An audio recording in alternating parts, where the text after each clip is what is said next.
Assalamualaikum warahmatullahi wabarakatuh. Untuk kamu yang masih bingung mengambil langkah kuliah sambil bekerja, saya akan bagikan beberapa tips agar kuliah kamu dapat berjalan lancar. Ingat, ini hanya sepenggal solusi perencanaan dari saya. Selebihnya kita serahkan kepada Allah Subhanahu wa Ta'ala.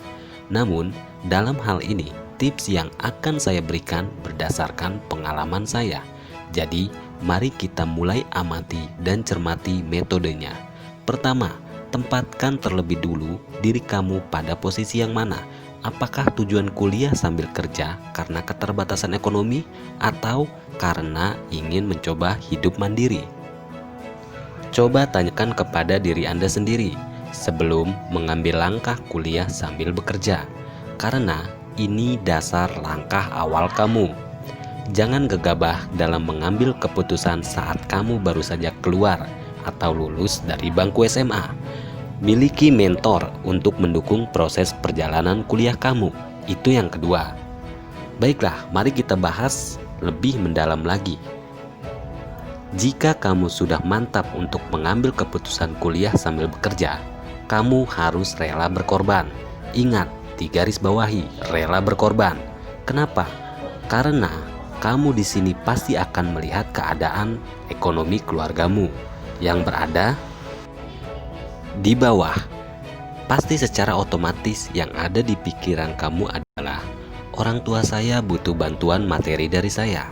Berarti saya harus bantu materi keluarga dengan cara saya bekerja untuk mencukupi kebutuhan keluarga. Nah, di mana letak pengorbananmu? Letak pengorbananmu ada di masalah waktu.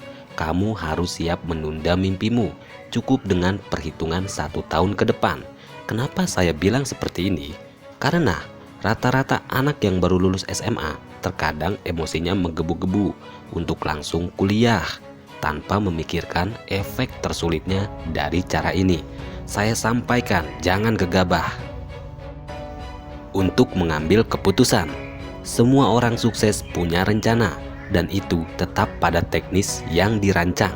Tidak sekonyong-konyong langsung ambil langkah dengan bermodalkan yakin saja. Itu sangat tidak cukup. Kembali pada teknisnya. Kalau kamu lulus SMA pada tahun 2020, itu artinya pada bulan Juli kamu mungkin tidak juga secara langsung mendapatkan pekerjaan. Syukur-syukur kamu langsung mendapatkan pekerjaan, itu lebih baik. Tapi di sini kita berbicara masalah proses pencarian kerja, karena kita berbicara pahitnya kehidupan saat ini. Katakanlah Juli sampai dengan Agustus adalah proses kamu melamar kerja. September kamu mendapatkan pekerjaan, Oktober kamu mulai mendapatkan gaji. Di sini kita akan bahas perhitungan manajemen ekonominya. Katakanlah gaji kamu adalah UMP yang saat ini berada di angka 4.276.349 mengacu pada DKI. Jika teori senator Elizabeth Warren dalam bukunya All Your World mempopulerkan perencanaan anggaran 50-30-20, maka saya mengubah perencanaan anggaran versi saya sendiri yang pernah saya lakukan. Begini simulasinya. Kamu bisa lakukan pembagian anggaran dari hasil gajimu per bulan, yakni dengan rumus 50% dari gajimu per bulan kamu bisa anggarkan untuk biaya hidup atau kebutuhan, yakni sebesar 2.138.174. 15%-nya itu adalah untuk keinginan kamu, yakni sebesar 641.457. 25%-nya itu adalah tabungan pendidikan tujuan kuliah kamu, yakni sebesar 1.069.088, dan 10% adalah untuk sedekah, yakni sebesar 427.634. Kenapa saya membuat perencanaan 10% untuk sedekah? Karena ini adalah kunci sukses keuanganmu. Sedekah menyuburkan harta. Dengan bersedekah, segala kesulitan akan dimudahkan. Ini janji Allah Subhanahu wa Ta'ala. Jangan takut kehabisan uang hanya karena ada anggaran 10% yang menurut saya masih sangat kecil. Namun, ini adalah resep orang kaya raya yang tahu akan perintah Allah Subhanahu wa Ta'ala. Percayalah, Nabi Shallallahu Alaihi Wasallam pernah bersabda, belilah kesulitanmu dengan bersedekah. Masih kurang percaya? Kembali kepada pembahasan, 50% dari kebutuhanmu kamu bisa pecah lagi untuk membantu keuangan keluargamu. 25% untuk kamu, 25% untuk keluargamu. Berarti di sini kamu menerima sebesar 1.069.087. 15% adalah keinginan.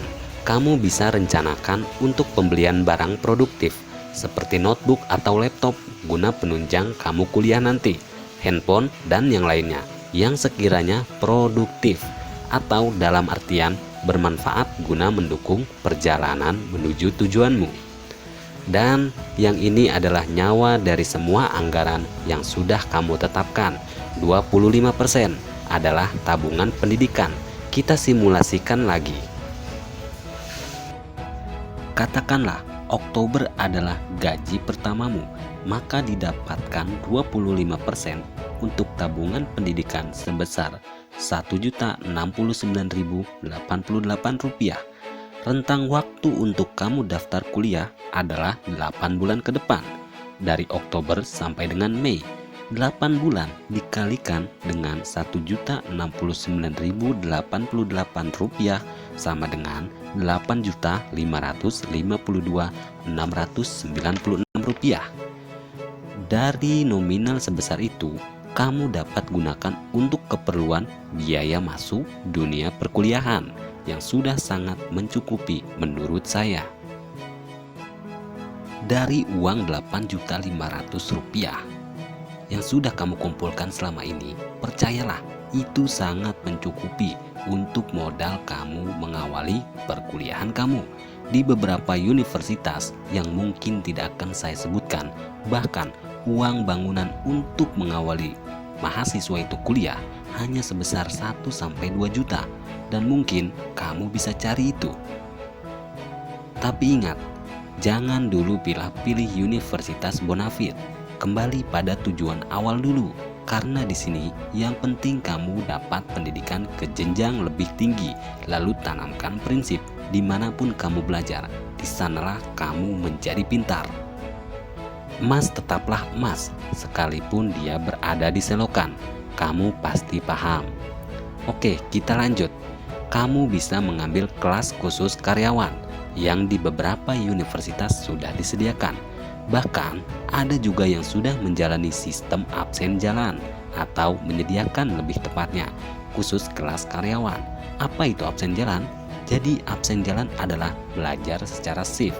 Kamu bisa tukar waktu di 1 minggu pertama, kedua, atau sesuai dengan kebutuhanmu untuk belajar di kelas reguler malam, dimulai dari jam 7 sampai dengan 9 malam pada hari Senin sampai dengan Kamis. Sebaliknya, kamu bisa belajar di kelas reguler pagi atau siang. Waktunya sesuai dengan jadwal mata kuliah, dimulai pada hari Senin sampai dengan Kamis. Kamu bisa memperjelas teknis ini di masing-masing kampus jika kamu bekerja dan memiliki jam kerja secara shift. Kedua, kamu bisa mengambil kelas eksekutif atau seminggu 1 kali, yang biasanya kelas eksekutif ini menggunakan sistem jam kuliah dimulai dari pagi sampai dengan sore. Namun, tetap tidak menghilangkan kualitas pembelajaran walaupun hanya 1 hari ngampus dalam 1 minggu. Waktu perkuliahan semacam ini menggunakan sistem periode 1, 2, dan 3 yang mata kuliahnya masing-masing disampaikan dalam waktu yang sudah diakumulasi dan terangkum secara baik tanpa mengurangi kualitas pembelajaran mahasiswa. Sangat mudah, bukan? Kemudian, dalam menjalani segala prosesnya, usahakan kamu mendapatkan mentor yang tegas, tulus, ikhlas, dan bisa memberikan solusi. Ini untuk menyemangati segala bentuk kemurunganmu dalam berjalannya waktu. Kamu bisa jadikan orang tuamu, teman dekatmu, pemuka agama, dan yang lainnya untuk kamu jadikan mentor. Mentor di sini yang penting adalah dia yang selalu tidak pernah lelah mendukungmu, tapi ingat, mesti orang yang baik dan rajin ibadah. Oke, baiklah. Ini yang terakhir dari semua apa yang sudah kita bahas. Yang paling penting adalah cara ini berlaku dengan syarat. Kamu harus konsisten, selalu catat anggaran untuk ke depan, jangan boros untuk hal yang tidak penting. Hindari berhutang, apalagi riba, itu sangat dosa dan itu bisa menggagalkan semua upayamu. Percayalah, jalan menuju kebaikan itu akan selalu mendapat kemudahan. Jika ada pertanyaan lebih lanjut mengenai video ini, kamu bisa tinggalkan di kolom komentar untuk kita bahas bersama-sama. Tetap semangat, optimis. Like, subscribe, share, and comment jika video ini bermanfaat. Assalamualaikum warahmatullahi wabarakatuh.